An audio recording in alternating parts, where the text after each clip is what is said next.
is that when we're reading the Bible, we're not actually reading the words of Matthew, Mark, Luke, or John. We're reading translations from the Greek language in which these books were written. And something is always lost in translation. And not only that, but we're not reading translations of the originals of these books, because we don't have the originals of these books or of any of the other books of the New Testament. What we have are copies made centuries later, many of them many, many centuries later.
These thousands of copies that we have are all different from one another in lots of little ways and sometimes in big ways.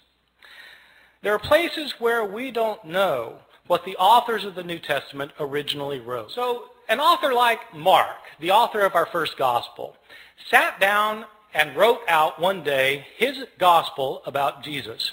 Now, we don't know where Mark actually lived. Some scholars have thought that Mark maybe lived in Rome. So let's say he lived in Rome. Mark writes his book. Well, how does this book get into circulation? The problem is we're dealing with an age in which there were no Xerox machines. There wasn't desktop publishing yet, no PDF files. In fact, there wasn't carbon paper. How did people get copies of books? Well, in the ancient world, the only way to get a copy of a book was to copy it by hand. One page, one sentence, one word, one letter at a time. Mark makes his book, and somebody in his community wants another copy of it. And so that person either makes a copy himself or has somebody else make a copy for him. Now, part of the problem is that in the ancient world, at this time period in the Roman Empire, probably something like 90% of the population was illiterate, couldn't read or write. So not anybody could just make a copy. And most people who could write couldn't write very well. And so somebody makes a copy. We don't know who it was who made the first copy. We don't know if this person was competent or incompetent, but he made a copy. And probably, if he made a copy of this book by hand, one page, one sentence, one word, one letter at a time, he made mistakes. Now, my students sometimes have difficulty believing that people make mistakes when they copy things by hand. And so I tell them, well, you sit down tonight and copy the Gospel of Mark and see how you do. Well, in fact, they'll make mistakes. Now, here we have a problem created, because we have the second copy of Mark, that is also put in circulation, and somebody wants a copy of Mark, and so they copy the copy. But the copy has mistakes in it. And so the next person who copies it copies the mistakes, thinking that they're the original wording. And the second person also makes mistakes of his own.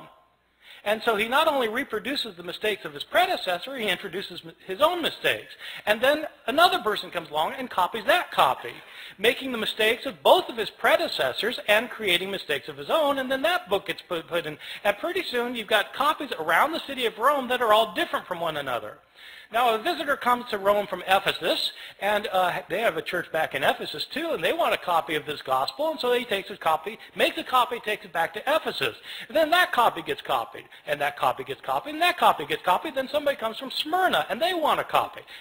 And so it goes for year after year after year. We don't have a copy of Mark until around the year 200. About 150 years after Mark was originally written. So not only do we not have the originals, we don't have the first copies, or the copies of the copies, or the copies of the copies of the copies of the copies, etc., etc. Mistakes were made en route, and these mistakes were replicated. And all of the books of the New Testament, all 27 books, experienced the same fate. And so that is the situation we're dealing with. This is not a situation that's unique to the New Testament. This is a situation that we find for every book from the ancient world.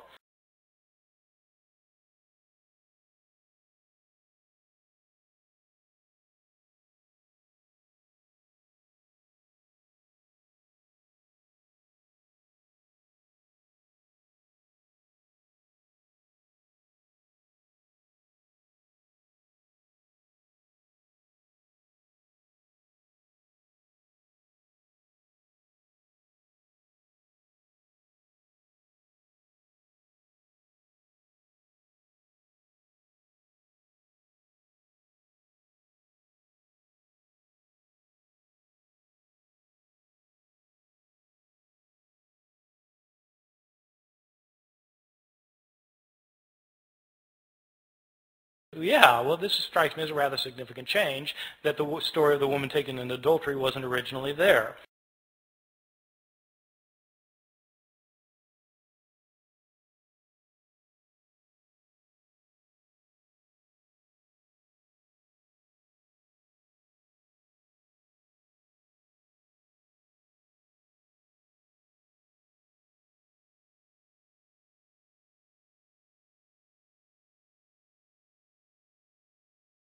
طلعت طبعة جديدة للكتاب المقدس، في أولها ملاحظات تقول دي مزيدة ودي ناقصة في بعض النسخ. طب ما الكلام ده يسكت يا جماعة، غير النسخين يقولوا علينا ايه؟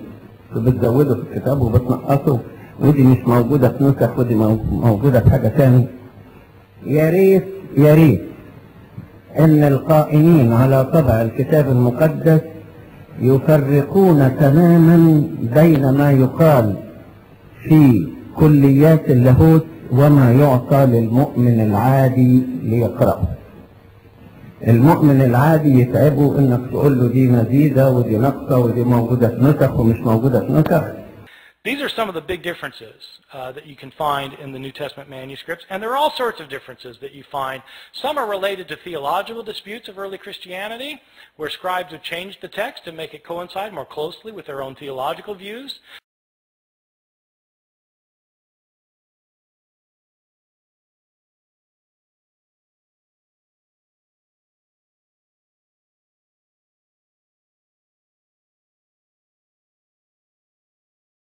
عايز يبعد عن المعنى خالص. نعم.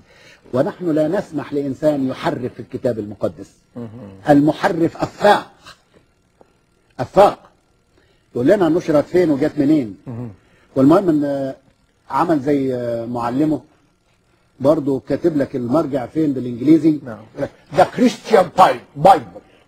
كريستيان بايبل ده احنا عندنا كذا فيرجن من البايبل، أنه واحد فيهم. احنا عندنا كذا فيرجن من البايبل، أنه واحد فيهم.